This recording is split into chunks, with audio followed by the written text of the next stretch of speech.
19 नवंबर 2022 कल्याण नगर कानपुर में गुरुजी पंडित प्रदीप मिश्रा जी द्वारा वाची जा रही श्री शिव भक्ति शिव महापुराण कथा के चौथे दिन की कथा पूर्ण हो चुकी। आज कानपुर की शिव महापुराण कथा में गुरुजी पंडित प्रदीप मिश्रा जी ने त्रिपुंड बनाने का बिल्कुल नया तरीका बताया है। शास्त्रों के अनुसार कैसे त्रिपुंड शिवलिंग पर लगाना चाहिए जिससे आपकी कोई भी मनोकामना कैसे पूर्ण होगी, उसी की जानकारी आपको इस वीडियो में हम बताएंगे। डायरेक्ट 3 उंगलियों से शिवलिंग पर त्रिपुंड बनाना श्रेष्ठ नहीं है। शास्त्रों के अनुसार जो विधि है जो गुरुजी पंडित प्रदीप मिश्रा जी ने आज बताई है वह हम आपको वीडियो में करके भी दिखाएंगे, जो कि वीडियो के आखिरी में है। इसलिए वीडियो अंत तक देखिएगा ताकि कोई भी उपयोगी जानकारी आपसे ना छूटे। आज की कथा में गुरुजी ने बहुत अच्छे उपाय, पत्र और उपयोगी जानकारी दी है। सभी की जानकारी आपको इस वीडियो के माध्यम से हम दे देंगे। अगर आपने आज की कथा नहीं सुननी है तो पूरी कथा का रास्ता तो आपको इस छोटे से वीडियो से प्राप्त हो जाएगा। बढ़ते हैं पहली जानकारी की ओर। गुरुजी से एक व्यक्ति ने प्रश्न किया था कि कथा को कथा पंडाल में सुनना ज्यादा लाभप्रद है, ऐसा क्यों? तो गुरुजी ने काफी अच्छा उदाहरण देते हुए समझाया। जब भी हम हेलीकॉप्टर को आसमान से नीचे उतारते हैं तो उसके लिए हेलीपैड बनाया जाता है जिसमें एच भी लिखा रहता है। उसी प्रकार महादेव पार्वती जब नंदी के साथ भ्रमण के लिए निकलते हैं तो शिव महापुराण कथा जहां हो रही होती है उसे देखकर महादेव यहां प्रवेश कर जाते हैं। इसलिए कथा पंडाल में शिव महापुराण कथा सुनना अधिक लाभप्रद है। बढ़ते हैं आज की कथा की दूसरी जानकारी की ओर। गुरुजी ने बताया, अब हम मंदिर जाएंगे तो वहां पर हमको दान पेटी मिलेगी, डाकघर जाएंगे तो वहां पर हमें पत्र पेटी मिलेगी, कई जगह आपको शिकायत पेटी मिलेगी, वस्त्र पेटी मिलेगी, पर कहीं पर भी आपको पाप की पेटी नहीं मिलेगी जहां पर हम अपना पाप देकर पाप काट सकें। पर गुरुजी ने बताया 3 ऐसी जगह है जहां जाने से आपके पाप कट जाते हैं, जो कि इस प्रकार है। पहला गंगा का घाट, दूसरा है शिव का मंदिर, तीसरा है शिव महापुराण की कथा। बढ़ते हैं आज की कथा की तीसरी जानकारी की ओर। सरला शर्मा जी आगरा से पत्र लेकर आई जिसमें उन्होंने लिखा, मुझे ब्रेस्ट कैंसर हो गया था, मैंने उसका ऑपरेशन भी करा लिया था, पर इसके बाद भी अल्ट्रासाउंड कराया तो लीवर में गांठ आ गई थी। मेरी तबीयत बहुत खराब हो गई थी। मैंने मेरे नाती पोतों से कहा कि शिवलिंग में जाकर जल चढ़ाओ और उस जल को प्राप्त करके लाओ, और बेलपत्र भी मंगवाती थी, और मैंने उस जल और बेलपत्र का आचमन निरंतर करना शुरू किया। फिर इसके बाद मैंने डॉक्टर से चेकअप करवाया तो डॉक्टर ने बताया आपकी लीवर की गठान पूरी तरीके से घुल गई है। आभार व्यक्त करने कथा पंडाल में आई हूँ। बढ़ते हैं आज की कथा की चौथी जानकारी की ओर। गुरुजी ने बताया, राम भगवान का एक नियम था, वे रोज पार्थिव शिवलिंग का निर्माण करते थे। राम पथ में आपको अधिक मात्रा में शिव मंदिर देखने को मिलेंगे। कृष्ण भगवान को जब संतान नहीं हो रही थी तो उन्होंने पार्थिव शिवलिंग बनाया, उसका पूजन किया और महादेव को प्रसन्न करके उन्होंने संतान प्राप्ति की थी। इसलिए आप भी पार्थिव शिवलिंग का निर्माण करें और आपकी जो भी मनोकामना है वह महादेव से कर सकते हैं। वह मनोकामना महादेव निश्चित ही पूर्ण करेंगे। आज गुरुजी ने पार्थिव शिवलिंग बनाने के बहुत महत्व बताए हैं, इसलिए आपको पार्थिव शिवलिंग का निर्माण करना ही चाहिए। बढ़ते हैं आज की कथा की 5वीं जानकारी की ओर। रंजना सिंह जी कानपुर से पत्र लेकर आई जिसमें उन्होंने लिखा, बाबा की कृपा का क्या बखान करूं। मेरा 12 साल का बेटा जुलाई में एकदम से बीमार हो गया था। उसका लीवर पूरी तरीके से खराब हो गया था। लीवर ने काम करना बंद कर दिया था। 1 चम्मच भी पानी देते थे तो वह निकल जाता था, क्योंकि लीवर किडनी दोनों खराब हो गए थे। डॉक्टर कुछ भी देने को मना करते थे। मैंने शिव मंदिर में जाकर शिवलिंग पर जल अर्पित की और औषधि रूप में उस जल को प्राप्त किया, पर मुझे डर था कि इस जल से कहीं इन्फेक्शन ना हो जाए, तो मैंने आधी चम्मच मतलब थोड़ी सी मात्रा में वह जल अपने बेटे को पिला दिया। जो बेटा 6 दिन से पानी भी नहीं पी पा रहा था, उस जल को पीते ही वह ठीक होने लगा और 7 दिन बाद डॉक्टर ने उसकी छुट्टी कर दी। उसका लीवर और किडनी दोनों ठीक हो चुके थे। आभार व्यक्त करने कथा पंडाल में आई हूँ। बढ़ते हैं आज की कथा की 6वीं जानकारी की ओर। किशन चौधरी जी पत्र लेकर आए जिसमें उन्होंने लिखा, पशुपतिनाथ व्रत का क्या बखान करूं। बहुत समय से सरकारी नौकरी की तैयारी कर रहा था, परिणाम आता था पर कुछ नंबर से मैं रह जाता था। सभी लोग प्राइवेट नौकरी ढूंढ लो ऐसा बोलने लगे थे। मेरी माँ शिव महापुराण की कथा सुनती थी। मेरी माँ ने मुझे बताया कि बेलपत्र पर शहद लगाकर उसे शिवलिंग पर चिपकाओ। फिर मैंने यह उपाय करना शुरू किया। माँ ने मुझे पशुपतिनाथ व्रत रखने को भी कहा। फिर मैंने पूरी श्रद्धा के साथ पशुपतिनाथ व्रत रखा और भोलेनाथ की ऐसी कृपा हुई कि मेरा उत्तर प्रदेश की दरोगा की भर्ती में चयन हो गया है। आभार व्यक्त करने कथा पंडाल में आया हूँ।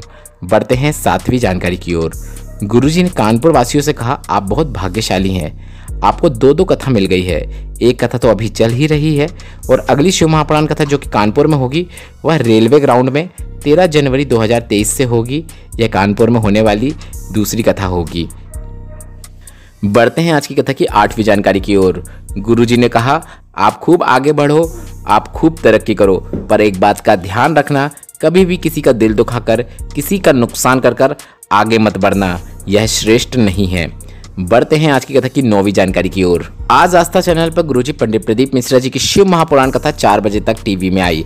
इसकी सूचना गुरुजी पंडित प्रदीप मिश्रा जी ने व्यासपीठ से ही दी और उन्होंने कहा आगे की कथा 4 बजे के बाद टीवी में ना आए तो आप उसे फेसबुक या फिर यूट्यूब में पंडित प्रदीप मिश्रा सीहोर वाले सर्च करके आप उस चैनल पर, उस पेज पर आप आगे की कथा का रसतत्व उसमें प्राप्त कर सकते हैं। पर कथा में आए व्यवधान से कई लोगों को असुविधा हुई है। मेरा आस्था और गुरुजी से यह अनुरोध है, कृपया करके आप कथा को टीवी में आस्था का जो अल्टरनेट चैनल है, आस्था का जो दूसरा चैनल है आस्था भजन, उस पर कथा दिखा दीजिएगा, क्योंकि सभी के पास मोबाइल और पर्याप्त मात्रा में इंटरनेट और उसकी स्पीड हो ऐसा मुमकिन नहीं है। आप भी इस विषय में अपनी राय हमें कमेंट के जरिए जरूर दीजिएगा कि इस पर आपकी क्या राय है। बढ़ते हैं आज की कथा की 10वीं जानकारी की ओर। आज की कथा में गुरुजी ने जो त्रिपुंड लगाने का तरीका बताया है वह हम आपको वीडियो में भी हमारे घर के शिवलिंग में त्रिपुंड लगाकर दिखा रहे हैं, जो तरीका गुरुजी पंडित प्रदीप मिश्रा जी ने आज कानपुर की कथा में बताया है। गुरुजी ने कहा त्रिपुंड ऐसा नहीं कि आप शिवलिंग में 3 उंगलियां फेर दो और वह त्रिपुंड बन जाए। शास्त्रों के अनुसार शिवलिंग पर त्रिपुंड बनाने का एक तरीका है जो गुरुजी ने आज बताया है, जो कि इस प्रकार है। आपको अपने हाथ के बीच की 2 उंगलियों का उपयोग करते हुए उसमें पहले चंदन लगा लेना है। आप देख सकते हैं हम किन 2 उंगलियों का उपयोग कर रहे हैं और हमने 2 लाइन कैसे बनाई है। इसके बाद आपको अंगूठे के पास वाली जो उंगली होती है उसका उपयोग करते हुए ये 2 लाइनों के नीचे तीसरी लाइन बना देना है। इसी प्रकार से त्रिपुंड बनाया जाता है। शास्त्रों के अनुसार त्रिपुंड बनाने की यह जानकारी गुरुजी पंडित प्रदीप मिश्रा जी ने आज शिव महापुराण जो कानपुर में चल रही है उसमें दी है, जो हमने आपको वीडियो के माध्यम से समझाने की पूरी कोशिश की है। बढ़ते हैं आज की कथा की 11वीं जानकारी की ओर। गुरुजी ने बताया साल में दिन होते हैं 365, पर सनातन हिंदू धर्म के त्यौहार होते हैं 451।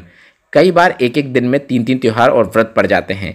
इसके बाद गुरुजी ने कहा जब हमारे धर्म में दिन कम है और त्यौहार ज़्यादा हैं तो क्यों 31 मनाने निकल जाते हो, यह कौन सा पर्व है।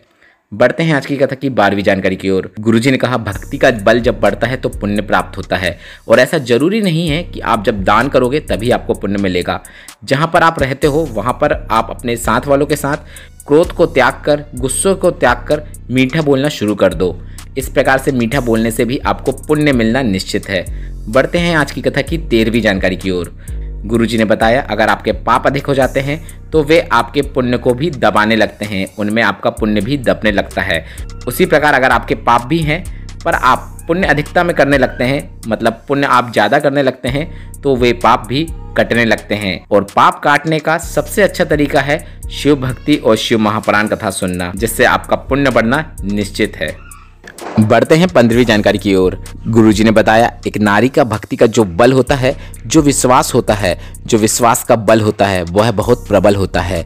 जब उसका विश्वास जागृत होता है तो भगवान भी उसका कार्य पूर्ण करते ही हैं। पूरे परिवार, पूरे कुटुंब में एक भगवान की भक्ति करने वाला भी है तो वह पूरे कुटुंब, पूरे परिवार को तार देता है। बढ़ते हैं आज की कथा की 16वीं जानकारी की ओर। सोमवती चौहान फिरोजाबाद से पत्र लेकर आई, जिसमें उन्होंने लिखा गुरुजी प्रणाम, बाबा का वर्णन मैं क्या करूं। मैं टीवी में कथा सुनती थी, मेरा मन हुआ कुबेरेश्वर धाम में जाऊं और वहां पर धोख लगाऊं और मेरे बेटे की नौकरी के लिए विनती करके आऊं। मैंने ऐसा ही किया, कुबेरेश्वर धाम गई, वहां पर धोख लगाई और जैसे ही मैं धोख लगा के वापस ही आई थी उसके बाद मेरे बेटे का ज्वाइनिंग लेटर भी आ गया और उसकी नौकरी भी लग गई। आभार व्यक्त करने कथा पंडाल में आए हैं। बढ़ते हैं आज की कथा की 17वीं जानकारी की ओर।